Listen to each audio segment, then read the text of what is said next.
Noticias, ¿cómo están? Bienvenidos a este programa en donde decir la neta a nosotros no nos cuesta. Y es que la neta no peca, pero incomoda y bastante. Acuérdense que nos pueden ver en el canal 79 de Easy o nos escuchan en radio en el 1150 AM en la Ciudad de México, 1120 AM en Guadalajara y 600 AM en Monterrey. En redes sociales nos encuentran hasta en La Sopa, nos encuentran en La Neta Noticias, suscríbanse al canal de YouTube, nos encuentran en Facebook, en Acústica Noticias, en Meme Yamel, en The Mexico News, en La Neta Noticias, La Neta Networks y las que se deriven, porque mis amigos, esta comunidad crece porque crece. Y como les digo, este espacio es para decir las netas. Y yo sé que todos los que nos ven y nos escuchan es gente informada, gente que no se deja engañar por las falacias de algunos comentaristas de algunos medios de comunicación.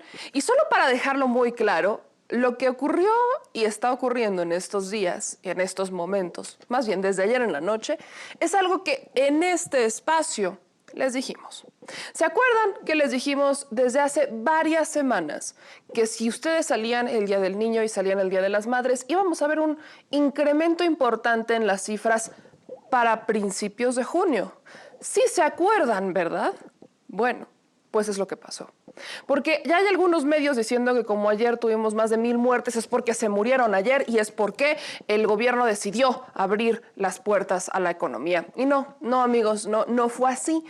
Sí leyeron bien, sí hubo más de 1000 muertes en un solo día, pero no quiere decir que se murieran ayer. Quiere decir que llevan varios días con el virus. Quiere decir que apenas se registró la defunción. Quiere decir que hay una curva de un virus que se explicó desde el principio, pero estos medios de comunicación y estos comentaristas deciden omitir esa información a conciencia, con dolo, como de que no tenemos que decirlo, y deciden omitirla para que ustedes se desinformen, para que ustedes, mis amigos, duden y para que ustedes, mis amigos, generen caos. Y como eso es algo que no vamos a permitir, pues aquí es donde les decimos las netas. Se los dijimos puntualmente. Aquellas personas que no respetaron la jornada de sana distancia entre el 30 de abril y el 15 de mayo son las que lamentablemente hoy están en esas cifras. Acuérdense que el virus tiene un tiempo de vida de 15 días aproximadamente en donde empiezan a salir los síntomas, ¿no? Empiezan a darse los síntomas como en 15 días, etcétera. Si se complica el cuadro, pueden estar en el hospital hasta 20 días. Hay personas que han estado en terapia intensiva por más de un mes. Entonces, amigos, ojo, no se dejen engañar. No crean que nada más porque el gobierno tomó una decisión basada en la economía mexicana y en la realidad en donde el 50% de los mexicanos no tienen un ingreso fijo y necesitan salir a trabajar. No crean, mis amigos, que por esa decisión ocurrió de la noche a la mañana esto. Esto tiene una razón de ser y lamentablemente tiene mucho más que ver con la desobediencia y la rebeldía social que con las acciones implementadas por el gobierno. Hay que asumir responsabilidades y eso nos toca. Pero como todo esto, mis amigos, es parte de algo a lo que mi amigo Daniel Marmolejo llama guerra híbrida, necesito que me explique esto y otros temas. Por eso, mis amigos, el día de hoy le agradezco muchísimo a Daniel Marmolejo, productor y director del documental Guerra Híbrida, de esta serie que está en YouTube, en el canal de Cuarta República, 4A República. Yo por eso lo invité y le agradezco muchísimo que me tomara la llamada porque hay muchas cosas de las que platicar. Así que, mi querido Daniel, gracias por tomarnos la llamada y estar con nosotros, aunque sea en sana distancia. Sí, en sana distancia, Meme, para tratar de no empatar cifras y menos hacerlas crecer. Muy atento a tus órdenes, como siempre, y bueno, preocupado por esta situación que mediáticamente tiene un manejo perverso, que era de esperarse, ¿verdad? Exactamente. Justo quiero empezar con eso, mi querido Daniel, porque has retratado en Guerra Híbrida a lo largo de los ya 3 capítulos el manejo político, los intereses económicos y el manejo mediático que se le da al ahora gobierno de Andrés Manuel López Obrador, el primer gobierno que vamos a reconocer como un gobierno de izquierda, la primera transición real. Así que me gustaría que empezáramos por esta parte. ¿Cómo podemos entender a estos medios de comunicación y a estos políticos que intentan meter sus ideas y su agenda en los temas de disrupción o en los temas importantes? Muchas gracias, Meme. Mira, lo primero que tendríamos que entender es que la estrategia preexistente tenía un triángulo en donde se veía en uno de sus vértices al gobierno central, al gobierno federal. En el otro estaban los intereses corporativos y en el otro los medios de comunicación. Y este triángulo se podía mover, perder cierta forma, pero no dejaba de ser consistente. Y en esta relación los medios de comunicación jugaban un papel que pues tenía que ver con la manipulación de la información, como si fuesen en determinado momento ministerios de propaganda del Estado. Lo que hacían era proteger a los gobernantes no solamente de malas decisiones, sino de corrupción.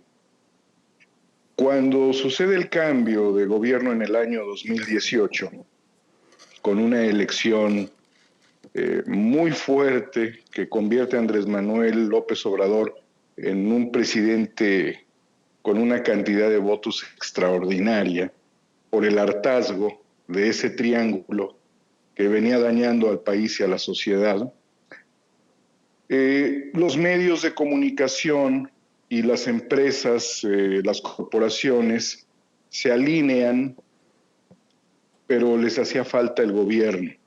Entonces, tanto corporaciones como medios de comunicación tradicionales empiezan a realizar una serie de artimañas efectistas que también son manipuladoras para tratar de socavar al gobierno. Y el fenómeno lo llevan a una característica que hemos denominado guerra híbrida. No es una denominación propia. La guerra híbrida sucede en la relación que tienen países.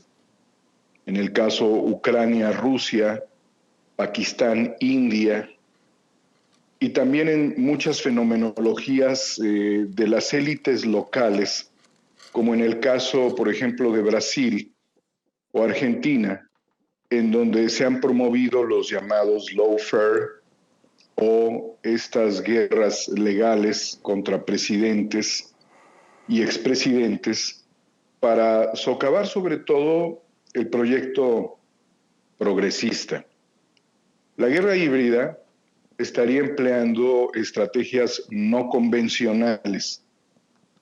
Tú pudieras entender algunos fenómenos que se han venido dando, que son disruptivos, como utilizas este término, que son manifestaciones, que son protestas, las cuales se infiltran por estos intereses. Ahí bien Un me componente, mencionas, sí, dime. bien me mencionas esta parte de las manifestaciones. Yo siempre he dicho que detrás de la motivación detrás de las grandes causas cambia por completo el sentido de la causa. Las manifestaciones de las feministas, manifestaciones de los, por ejemplo, papás que tienen hijos con cáncer y demás. Ahí es donde se ha dado esta infiltración. Lo hemos visto porque ahora tenemos, son los políticos de siempre, pero son epidemiólogos, feministas, economistas, doctores, son expertos en todo, menos en resolver las cosas. Así es. Ellos han aprovechado distintos movimientos, manifestaciones y circunstancias para encontrar la manera de infiltrar, y no solamente de infiltrar a los movimientos, sino de impulsarlos hacia este nivel incluso de violencia y de intereses separatistas. Un ejemplo muy claro, creo haberlo comentado en algún momento contigo, tiene que ver con la deferencia que hacen personajes como Levarón, como Javier Sicilia, en una protesta, en una marcha, cuando toman como referencia la Estela de la Luz. Uh-huh. Entonces ellos, en lugar de sentirse ofendidos por el gobierno de Calderón, lo que le están enviando es un mensaje, es una deferencia, es una pleitesía respecto a ese movimiento y a ese sujeto, Felipe Calderón, porque la Estela de la Luz es un símbolo de la corrupción para la mayoría de los mexicanos, del dispendio. Pero ellos se paran allí en su manifestación justamente tiene un sentido. A ver si nos escucha, creo que se nos cortó un Sí, poquito ¿sí me ahí. escuchas Sí, ahí? perfecto, sí, sí, sí, ya te escuchamos. Sí, gracias. Cuando los movimientos se vuelven vandálicos, cuando tú tienes un gobierno humanista, donde el 70% o de las personas beneficiadas por los proyectos sociales, o si no el 70%, más del 60% de las beneficiadas por el proyecto de Andrés Manuel López Obrador son mujeres. Y cuando el gabinete del gobierno, en las carteras más importantes, está pues al frente una mujer de las distintas carteras, desde gobernación hasta la Secretaría del Trabajo, la Secretaría de Economía, la Secretaría de Energía, la Comisión Nacional del Deporte, la Secretaría de la Función Pública. O sea, y además tienes como consecuencia de un proceso histórico un Congreso de paridad. Lo último que se te puede ocurrir es que el gobierno sea un gobierno feminicida, que además es un gobierno no represor. Entonces, establecer este tipo de consignas y pintar el espacio público con la consigna del Estado feminicida corresponde a los gobiernos de Peña Nieto, de Calderón, de Fox y vete para atrás. No corresponderían al gobierno de Calderón, perdón, de Andrés Manuel López Obrador. De allí que en sano juicio puedes empezar a descubrir que hay un montaje para criminalizar también a este gobierno de manera absurda.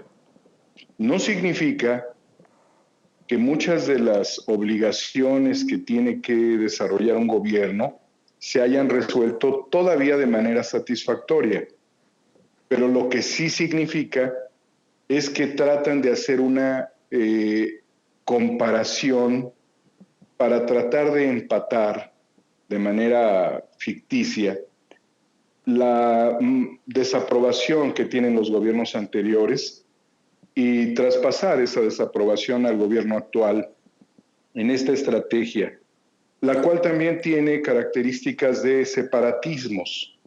La toma de instalaciones de la UNAM, todos estos movimientos que no tienen en realidad una lógica, son movimientos separatistas financiados. Y aquí es en donde tienes dos características de las corporaciones. El financiamiento que estarían dando a comunicadores y el financiamiento que estarían dando a mercenarios en movilizaciones, capaz de aventar bombas Molotov hasta contra ellos mismos. Mi querido Daniel, ¿podemos entender quizás, debido a lo que me comentas, que vemos este manejo por parte de aquellos beneficiados de administraciones pasadas, miembros incluso del gabinete de administraciones pasadas y hasta expresidentes, que buscan atacar a este gobierno en los lados que ellos consideran más vulnerables, siendo esto una idea machista enfocándose, por ejemplo, en las mujeres, ¿no? Atacan a las mujeres porque las consideran vulnerables. ¿Podríamos entenderlo así? A fin de cuentas, estos movimientos son híbridos también por una característica muy específica.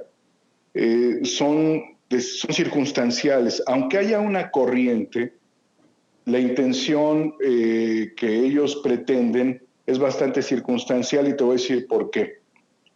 Hoy el feminismo no se ha expresado tras el asesinato artero de una diputada en Nayarit. ¿En Colima o en Nayarit? No recuerdo ahorita el estado. Colima, perfecto.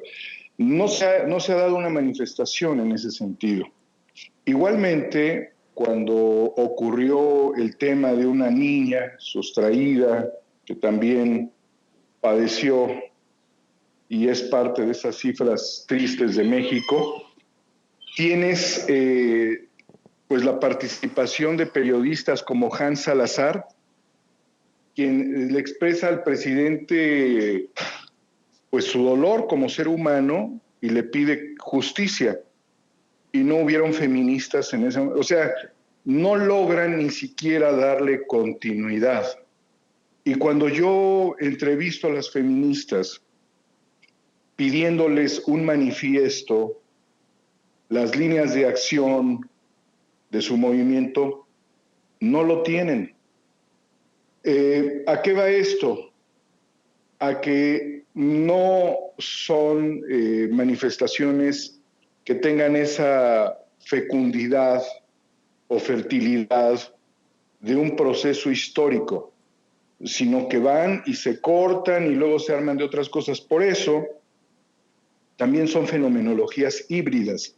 Y algo que hay que entender también dentro de esto, las manifestaciones que se han dado y la acción violenta es una réplica de otras manifestaciones violentas en otros países del mundo, lo que significa que ni siquiera hay originalidad, que hay una copia burda de acciones de movilización, sin despreciar en ningún momento, Meme, motivos justificados que hay, porque sí los hay en materia de seguridad, en materia de justicia. Eso no lo estoy poniendo yo en ningún momento en cuestionamiento. Estoy hablando de las formas, que son formas que dividen. Entonces, estos epidemiólogos, feministas, se trepan en el escenario. Ves a personajes como Denise Dresser armando un movimiento feminista de élite en el ITAM, que es donde más mujeres están padeciendo la opresión de un sistema machista en el ámbito educativo y donde se han dado suicidios de jóvenes estudiantes. ¿Qué significa esto? Que ese feminismo pareciera ser un lavado de cara del ITAM en una condición de élite, cuando tendría que ser un feminismo más abierto, hasta un feminismo que incluyera a las mujeres indígenas, que son las que más sufren por ser pobres, por ser mujeres y por ser indígenas, y muchas por no hablar ni siquiera español. Entonces estos elitismos, estas segmentaciones, parecieran más estrategias mercadológicas cuyo objetivo principal es socavar al gobierno. Pero hay otro factor, que es el factor transnacional, y es los capitales transnacionales que se mueven para contribuir a este efecto sistémico, atípico, de la guerra híbrida. Se ha mencionado a personajes como George Soros, por ejemplo. George Soros es un viejito.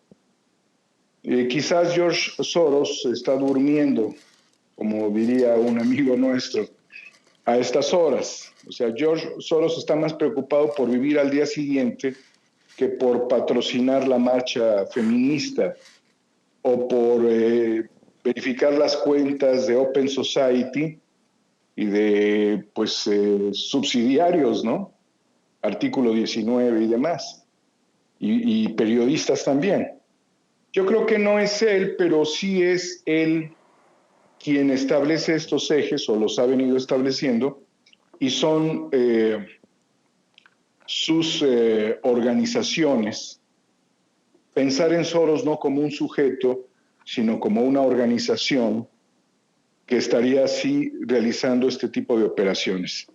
Y ver en perspectiva finalmente en esto de la guerra híbrida, que es un grupo globalista con actores en México, con periodistas y políticos y empresarios, y que este es un eje muy claro de desestabilización que está enfrentando Andrés Manuel López Obrador desde la presidencia, Meme. Mi querido Daniel Marmolejo, productor y director de Guerra Híbrida, con el que estamos en línea.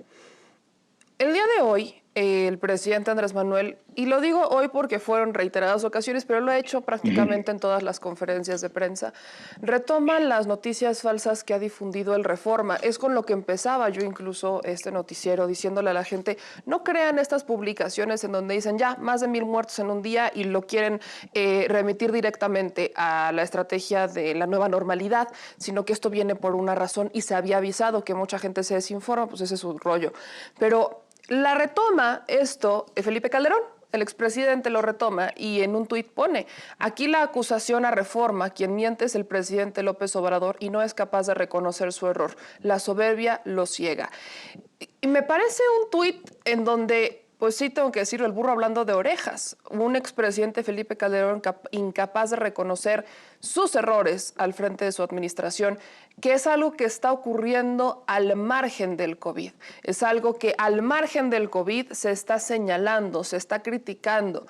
En días pasados el mismo Calderón decía que los señalamientos en su contra o esto del Reforma era como una campaña, una caja china para desviar la atención de los errores del presidente frente al COVID, y así se ha estado manejando, pero el que parece poner el ejemplo de las cajas chinas es el mismo Felipe Calderón. Y me parece muy interesante porque justo aquí, en la tercera entrega del documental Guerra Híbrida, pues se demostraría que Felipe Calderón sí sabía quién era Genaro García Luna, y con un testimonio muy importante. Platícame un poco de esto, mi querido Daniel. Sí, Meme. Hay que recordar que Felipe Calderón llega al poder por un fraude. Que este fraude fue avalado por el Tribunal Electoral del Poder Judicial de la Federación, quien tenía como presidente a Leonel Castillo. Y debemos recordar que a los 5 meses de haber tomado posesión, le pide al general Tomás Ángeles de Aguajare, a través del secretario de la Defensa, Galván Galván, un informe sobre la conducta de Genaro García Luna.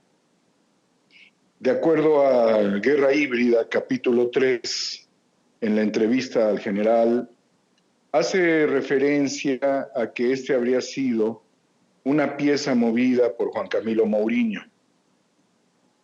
Incluso yo le llegué a preguntar en la misma entrevista sobre la caída del Learjet y la muerte de Mourinho, el general, que es un tema que se ha prestado a muchas especulaciones. Si habría sido derribado, qué circunstancias envolvieron esto, ¿no? Porque además fue Mourinho en ese tiempo, era el secretario de Gobernación. Pues tras esta reunión sostenida en mayo del 2007, el general le informa. Esto es un testimonio del cual algunos periodistas como Anabel Hernández han escrito. Y esta presencia del general corresponde a la de un subsecretario de la Defensa Nacional. Es decir, que el simple hecho de sostener una reunión de alto nivel que duró más de 1 hora con el presidente, por el nivel de jerarquía que tenía el general, le da ya un valor a su palabra. Es decir, supera la reflexión de los testimonios que los periodistas expresan en sus libros, porque lo está diciendo de viva voz el general en esta presentación de Guerra Híbrida en el capítulo 3. Y en ese encuentro, el general le informa a Felipe Calderón que tenía vínculos con el crimen organizado y con el Cártel del Pacífico, Genaro García Luna. Quiero yo suponer que esta declaración que hace el general corresponde también con la de el rey Zambada, quien advierte haberle dado paquetes de dinero a García Luna. Yo creo que esto fue en el tránsito de su, digamos, incursión como secretario de Seguridad Pública, en ese ínter. Es decir, que ya existían elementos de mucho poder y que el general además había formado parte de un centro de inteligencia nacional antinarcóticos. Y también hay que tener en cuenta que el general había conducido el consejo de guerra previamente contra algunos generales, incluyendo a Costa Chaparro. O sea, estamos hablando de una figura que tuvo la capacidad de ser juzgador en un consejo de guerra contra incluso militares vinculados al crimen organizado. Estamos hablando de un general que había sido parte de un trabajo binacional entre la CIA y México, con la participación del gobierno federal del tiempo de Ernesto Zedillo, quien había dado autorización a que se constituyera esta estructura de operaciones anticriminales. Estamos hablando de un general que había sido, que era subsecretario de la Defensa, pero que había sido director del Colegio Militar. Y estamos hablando de un general que fue agregado militar en Washington. Okay.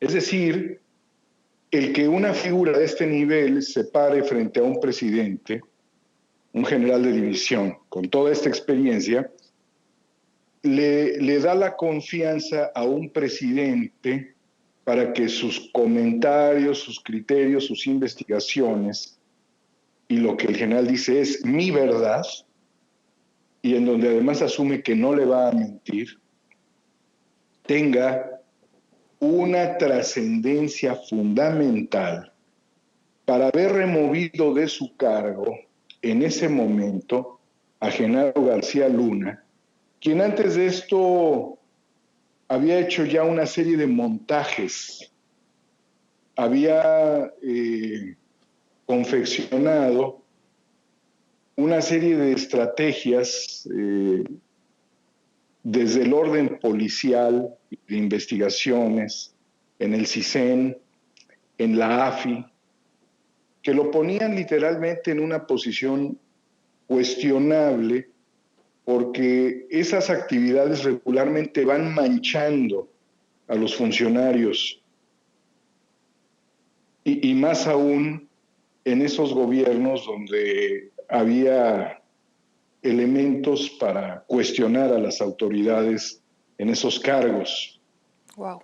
Hoy, por ejemplo, para contrastar, es muy difícil, y yo diría ocioso, inculpar, señalar o cuestionar ciertos vínculos de las más altas autoridades del gobierno de la Cuarta Transformación, ya no digamos con el crimen organizado del narcotráfico, sino con los criminales de cuello blanco corporativo.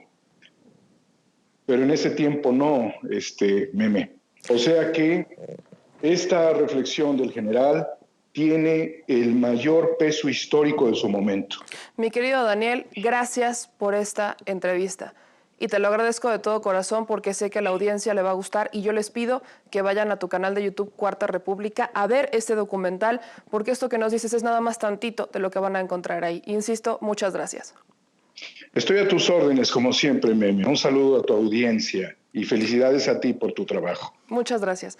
Ahí lo tienen, amigos. Vayan a los canales independientes, vayan a YouTube y nosotros nos vemos mañana. Que descansen y ahora sí que buenas noches. Adiós.